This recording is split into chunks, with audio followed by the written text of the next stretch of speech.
of Althea Korea's newest makeup line. Actually, this is their first makeup line ever. So I'm excited to try it dahil nung pagka-receive ko pa lang, talagang hindi ko siya bubuksan. So this is gonna be the first look, my first look, and my first take of the Althea Korea makeup line. Okay, so they actually sent me a couple of stuff. So they sent me concealers. Nagpadala din sila ng cream tints, and nagpadala din sila ng eye glitter and an eye palette. So, ito yung mga products na itatry ko ngayon. Papakita ko sa inyo. Medyo marami siya. So, guys, please bear with me. Since may makeup na ako, nakita nyo naman, we can start actually with concealer muna para makita nyo din. So, they have their Flawless Creamy Concealer. So, this actually has 4 shades. So, they sent me all the shades.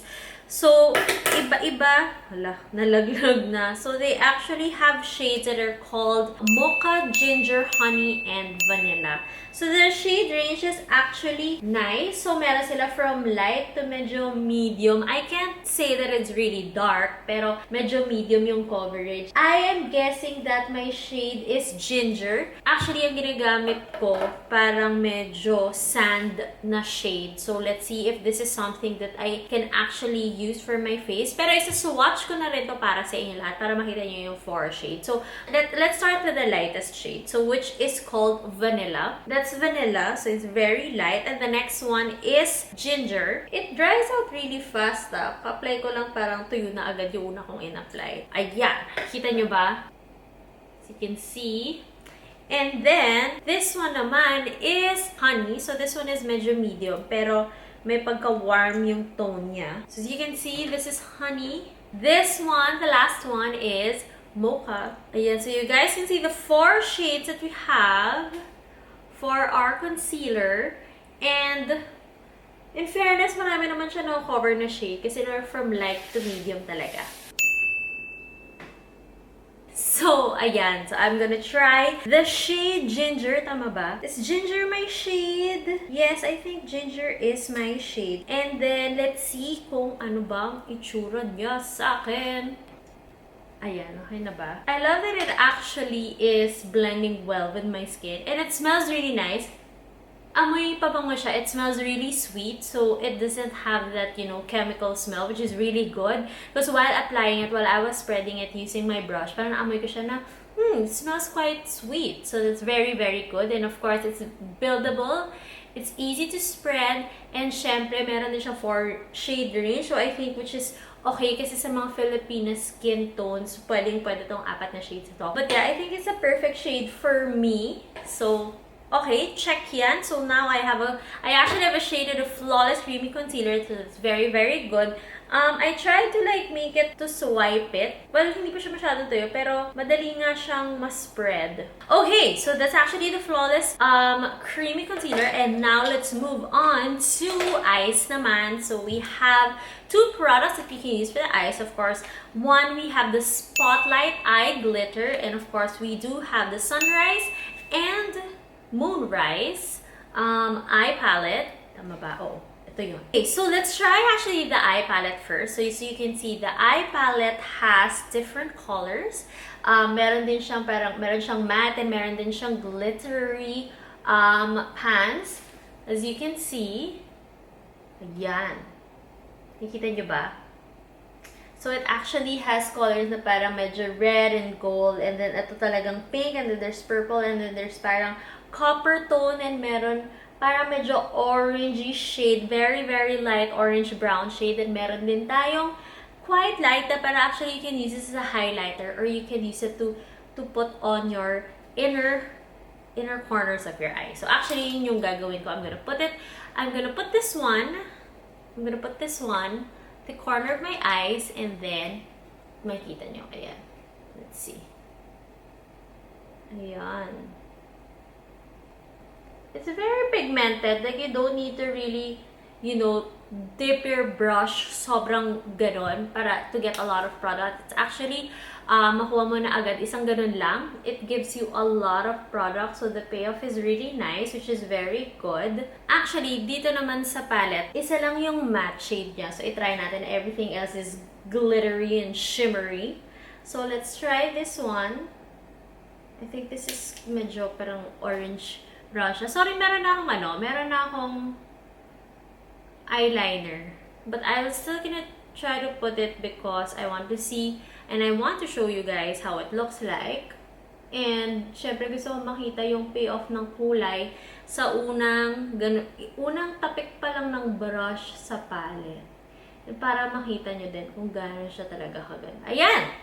So there, I actually placed a bit of eyeshadow, this matte one, on my eyes. And then, we can also put the glittery part. O sige, kunin natin to parang medyo yellowy gold glitter para naman medyo bongga ang talagang pagpitik ng bukas ng mata natin. Let's put it here in the middle. I just want to say na hindi ako makeup expert. So I'm trying this because I really want to check out ano ba ang mga makeup ng Althea that I can use for my everyday shoots or everyday live work. Kasi alam niyo naman paminsan, parang pag walang available na makeup artist, sariling kayod. Tayo-tayo.com, di ba? So, kailangan kong matuto pa rin mag-makeup mag-isa. Although, I really prefer to have a makeup artist. Pero kung wala, edi kailangan buhatin ng sariling bangko. Iangat ang sarili sa laylayan. Ayan! So, nakikita niyo na ba na meron medyo glittery on my eyes?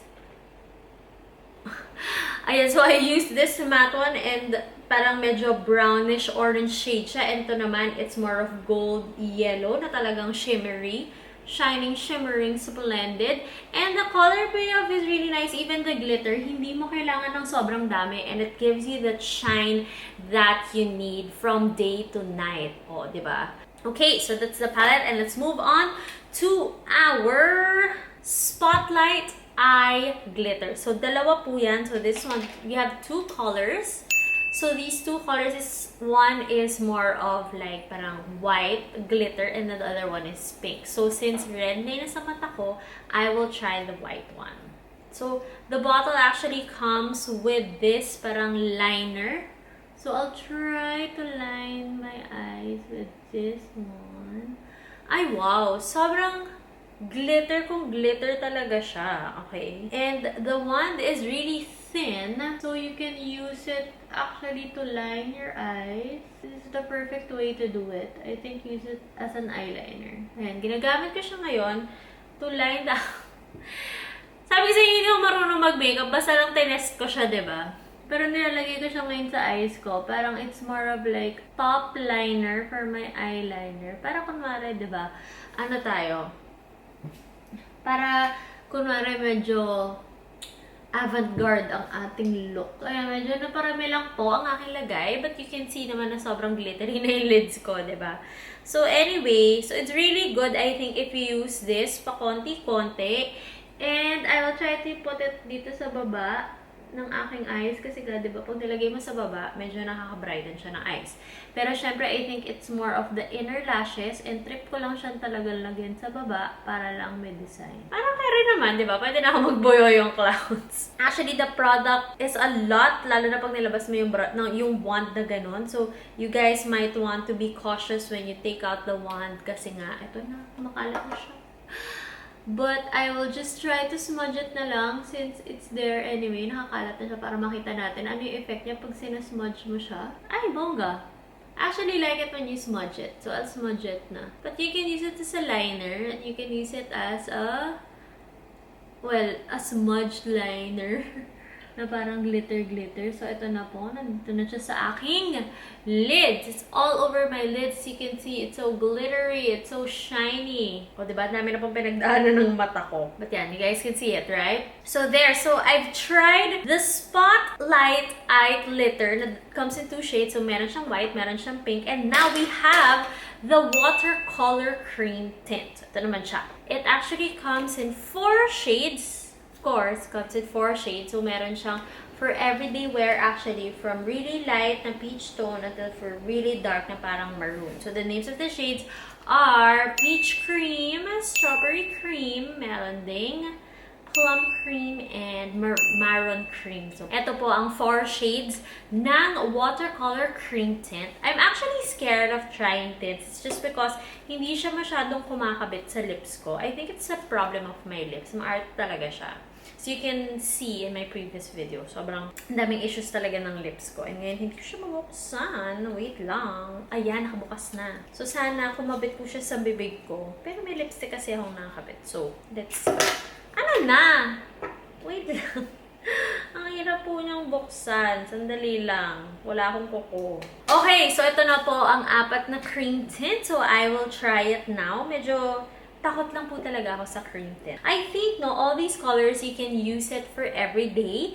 And then, actually, some of the colors, you can use it, you know, from day to night. And yung iba talagang parang pang-errands day lang, yung mga pang-eme-eme day lang. But for me, since meron lang akong red sa mata ko, i-match na natin yung parang red dito sa aking lips, which is the, ano ba yung number 1? Plum cream. Try natin siya on my lips and let's see how the payoff will go.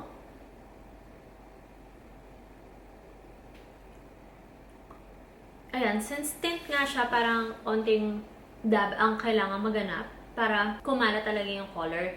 Which I actually like because you don't need to use a lot of product. You just need to put it there and then you just dab it on your lips na. Then you are good to go. And it's actually nice. Oh my gosh. Yun nga, usually, kung nafe-fill lang niya yung gap sa lips ko, tapos parang nagbabako-bako, tapos naiipon siya dun. So, medyo weird yung itsura. But this one I actually like. And it smells so good. Very strawberry yung scent na parang napaka-tamis na candy. Alam niyo yung amoy ng lips candy? Yung LIPPS. Yun yung amoy niya. It doesn't dry my lips and I like the gradient effect na dito ko lang lalagay. Tapos, ginanong ko na yung lips ko, okay na. So, it's something that I will actually try every day or use every day. It's something that I will use every day.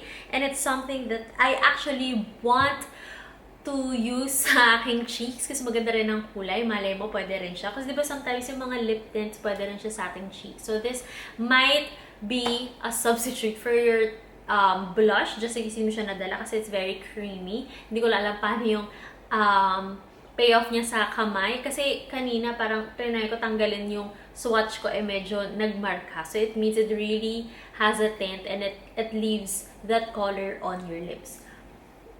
Sorry sobrang nagagandahan talaga ako sa kulay. Kaya achieve. In fairness sa mga na-discover ko ngayon for lip products, they're really nice. So yan, you can see I now have a red, I have a red shade on my eyelids. It's actually number 6 sa palette na to. And of course, talagyan natin ng mga pag-glitter dyan, care of the Spotlight Eye Glitter. And then of course, we used the watercolor cream tint in Plum Cream on my lips. And gumamit din tayo ng Flawless Creamy Concealer in Ginger on my under eyes para matakpan natin mga chismis sa ating mata. Ayan, you guys can see the look on my face. Thank you so much guys for watching. Let me know in the comments on what else you want to see on my channel. Of course, I still have a lot of makeup and skincare reviews na talagang aabangan nyo. Sana nagustuhan nyo ang video na to. Don't forget to subscribe to my channel, like this video, and leave a comment kung meron man kayong tanong. I'll see you guys next time. Bye-bye!